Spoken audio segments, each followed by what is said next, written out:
ओम शांति। बाबा के महावाक्य सुनते हैं। बाबा कहते हैं, मीठे बच्चे, काम काज करते हुए भी एक बाप की याद रहे। चलते फिरते बाप और घर को याद करो, यही तुम्हारी बहादुरी है। पर्सन बाप का रिगार्ड और डिसरिगार्ड कब और कैसे होता है? उत्तर, जब तुम बच्चे बाप को अच्छी तरह याद करते हो तब रिगार्ड देते हो।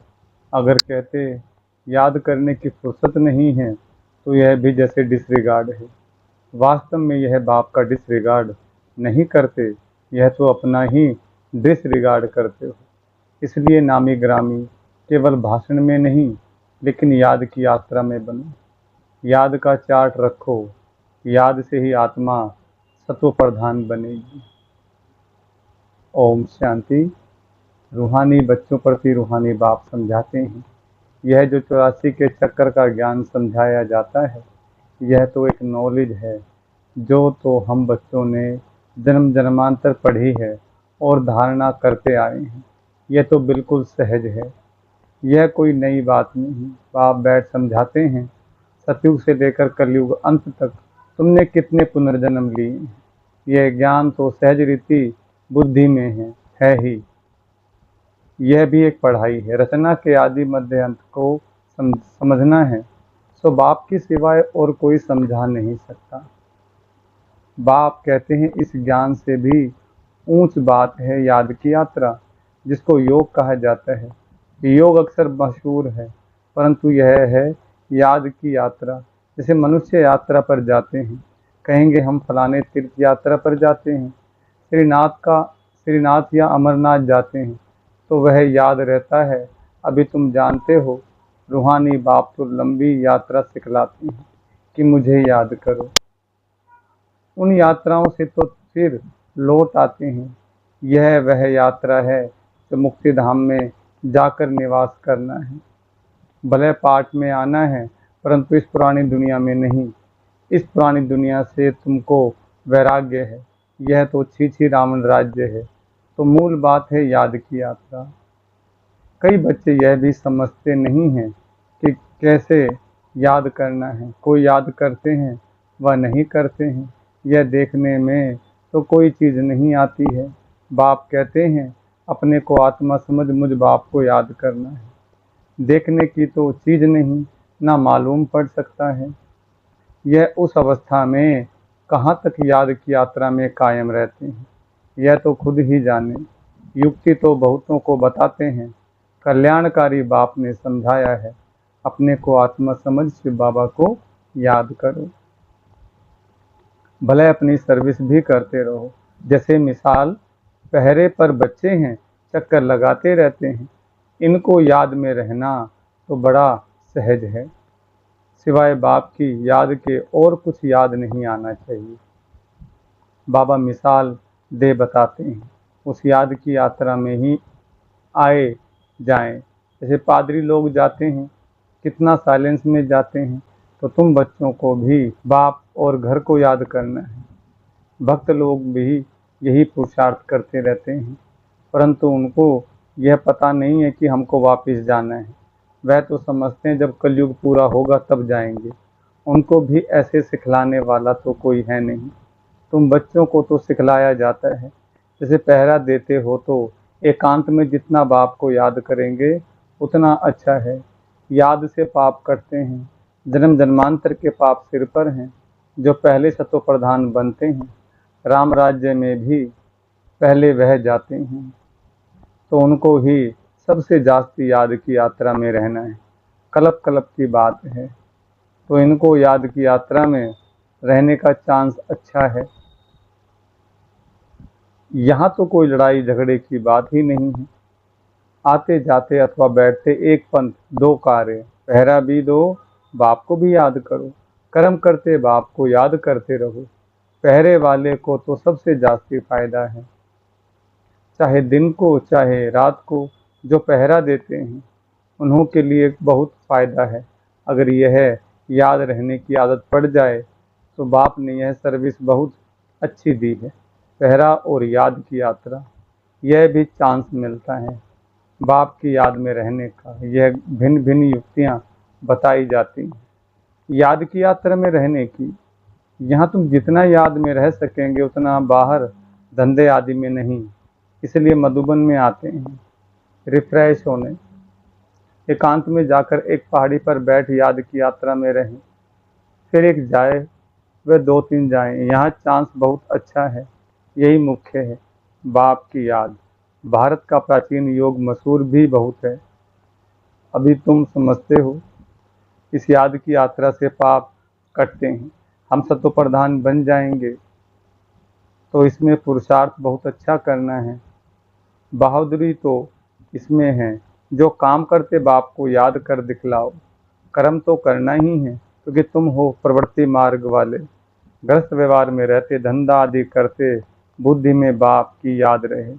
इसमें तुम्हारी बहुत बहुत कमाई है। भले अभी कई बच्चों की बुद्धि में नहीं आता है। बाप कहते रहते हैं चार्ट रखो थोड़ा बहुत कोई लिखते हैं। बाप युक्तियाँ तो बहुत बताते हैं। बच्चे चाहते हैं बाबा के पास जाएं।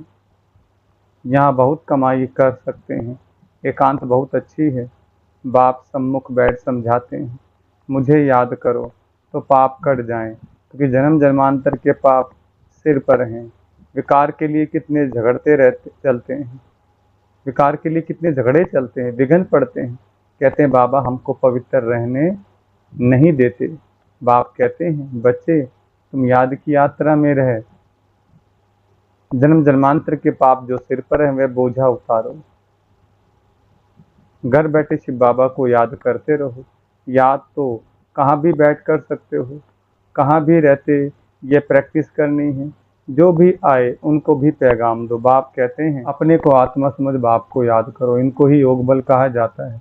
बल माना ताकत शक्ति। बाप को सर्वशक्तिमान कहते हैं ना तो वह शक्ति बाप से मिले कैसे। कैसे मिलेगी। बाप खुद कहते हैं मुझे याद करो। तुम नीचे उतरते उतरते तमो प्रधान बन गए तो वह शक्ति बिल्कुल खत्म हो गई है। पाई की भी नहीं रही है। तुम्हारे में भी कोई है जो अच्छी रीति समझाते हैं। बाप को याद करते हैं तो अपने से पूछना है हमारा चार्ट कैसा रहता है। बाप तो सब बच्चों को कहते हैं याद की यात्रा मुख्य है। याद से ही तुम्हारे पाप कटेंगे।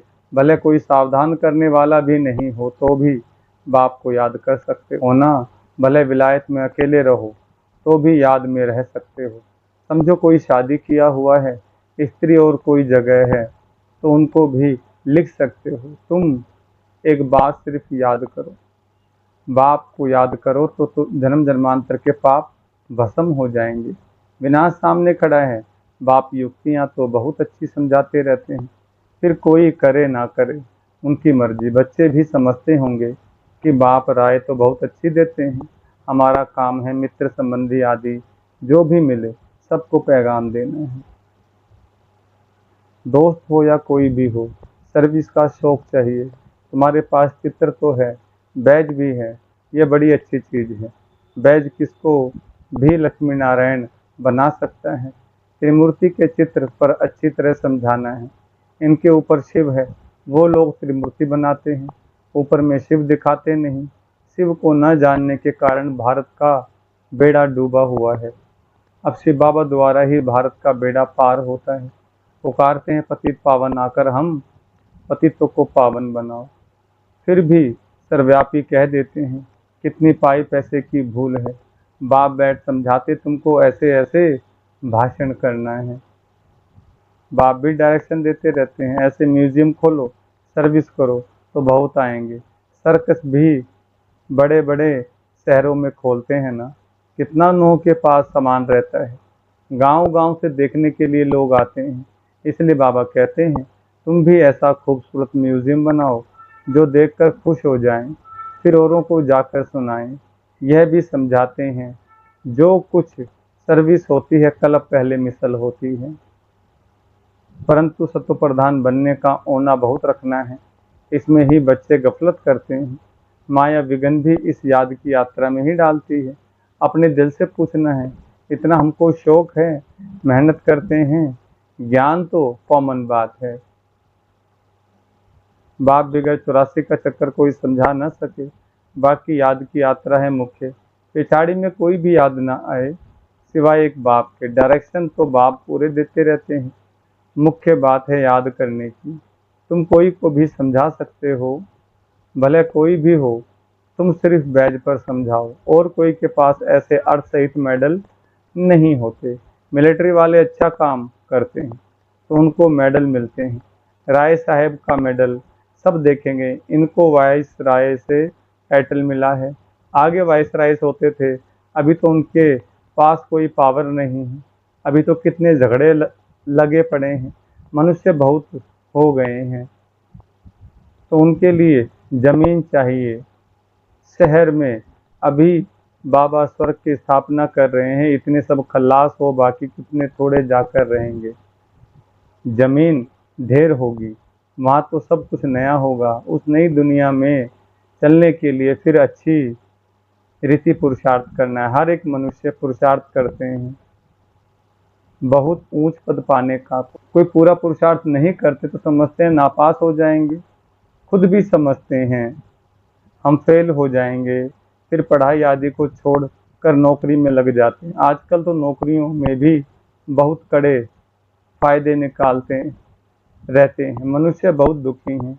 अब बाबा तुमको ऐसा रास्ता बताते हैं जो 21 जन्म कभी दुख का नाम नहीं रहेगा।